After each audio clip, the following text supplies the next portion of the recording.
Hey guys, Coach Gaglione here. Today we're talking about safety in the bench. Besides owning Gaglione's strength, besides being Larry Wheel's trainer, I'm most known for almost dying on a bench press. So you don't want to be like me, you don't want to become a meme. But joking aside, if I could do some things differently on that particular day, it's really important whether you're benching in a shirt or not. It's important to have good spotters. I could have done a better job of communicating with my spotters on that particular day. And also, always benching with a bench with safeties, especially if you're benching alone, it's 100%.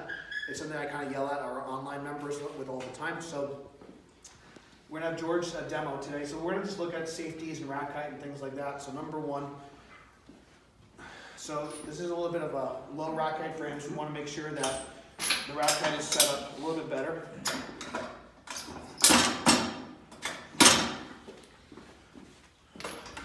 So let's get a full setup.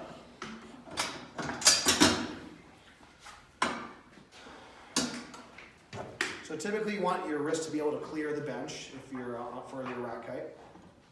Again, it's a little bit of a personal preference here. So now we're going to just kind of see, I want you to bring the bar to your chest. So the safeties can be a little bit higher for him, so we're just going to kind of adjust them here. So that would be too tall. That's kind of very aggressive, but if he was alone, that'd probably be good. And maybe like here, maybe it was only like one spotter. Okay, so we have a bunch of it showing. I want you to collapse your arch. Collapse, so you collapse your setup. So just relax. Okay. Completely relax your body. More, no arch, just flatten out your body. So you can see how he flattens out his body. Now the bar is on. And his neck is saved. It's amazing, so he can't die. So that's the most important thing. We don't want him to die. So this would be a good rack height for him if he was benching alone for the safeties. So it's gonna, so no matter like where it drops, now, but if this was too low, that's probably not great, okay? So we wanna make sure it's in the right spot. Okay, so let's rack it again. So setting up the safeties, I'd say probably benching is the most dangerous lift because your head and neck's exposed. And even with like 135 pounds, I don't know about you, but I don't want 135 anywhere near my neck or face. So this is my money maker, so we want to save it, okay? All right, so let's set up again. So we're gonna go over handing off now, and we're gonna go over spotting. So if I'm a single person spotting, I'll typically spot much closer, sometimes, you know, because safety first. So I'll kind of show what that looks like. So number one, I'm going to communicate with them. How many reps is he doing? So let's say he's doing a set of 5.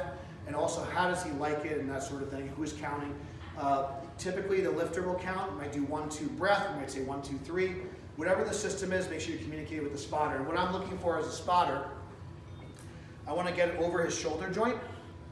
If someone has a higher arch, they're going to need it probably a little further out. If someone has a less of an aggressive arch, they might not need as much help out, but I'm not necessarily trying to push the weight up. I'm really trying to get the weight out, okay? So let's get in position. And sometimes, let's say if I'm counting, sometimes he'll just give me a nod and then I will count, okay? He's gonna count for me today. Good. So now when I let go of it, I'm not just dumping the weight on him, I'm easing off it. So he can accept the weight gradually.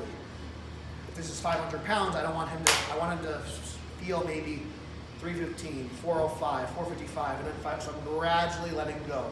I'm not just dumping the weight on him. And you don't do like this fucking shit either. You know? Okay, use 2 hands. And what I like to do is I like to get my hands next to his hands, so it's almost like a connection of the grip.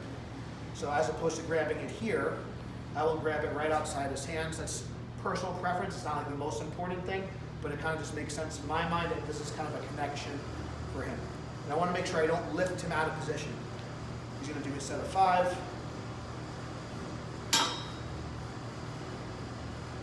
Lift the chest. So I think that the rack height could be like a little bit lower on that side. Good. Hold it. So I want to make sure he completely now, I don't want him to throw it back in here. He's going to lock out the weight over his shoulder joint. I'm going to say rack, give him his commands. And I'm going to help him back in. I'm not going to yank him back in. I'm going to help him back in. and then bring the weight down, okay? So now we're gonna go over side spots. So let's get John and Alex to come back again.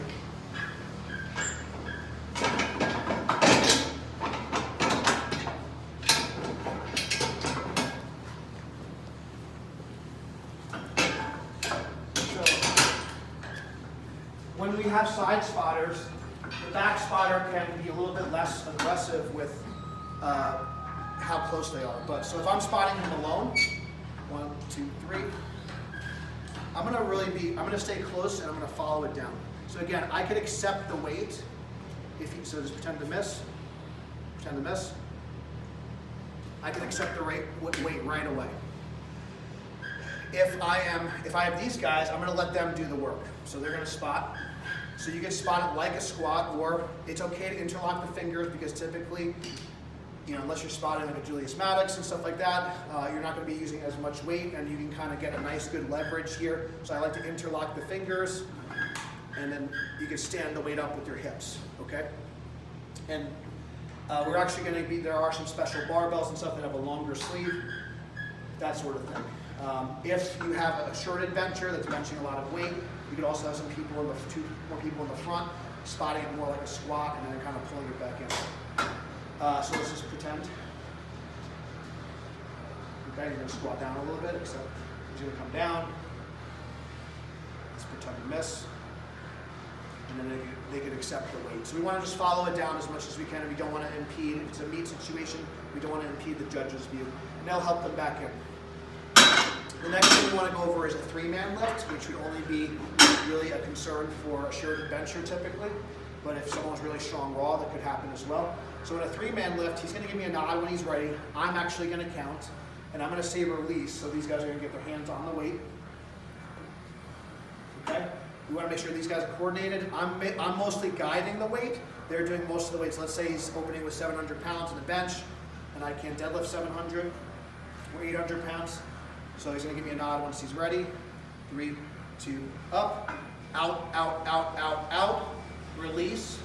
My hands are still on it, and then I gradually take it off. And I'm going to spot him close, especially if it's a shirted press. Okay? And if something goes wrong in a shirted press, take it, take it, take it, take it. It goes fast, okay? So if it shoots towards his face or whatever, okay? If the lifter says take it, if the head judge says take it, in a meet situation, also the handoff person who needs to get out of the way. You can compete in certain federations.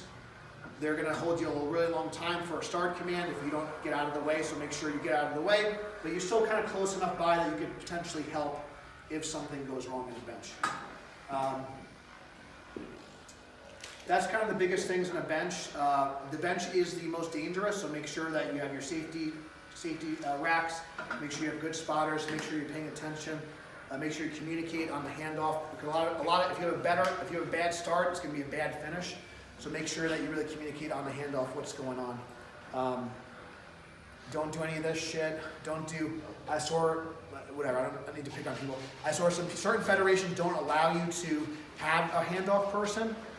So it's really important that you understand if you do want a handoff at some of those meets that don't allow your own handoff person, that you communicate effectively how you like the handoff. That's really important for safety. And if you're doing a self handoff, really important that you still communicate with the spotters that you can do a self handoff as well. Okay, so that's safety on the bench. Thank you guys so much for watching. Until next time, stay strong, and we'll see you soon.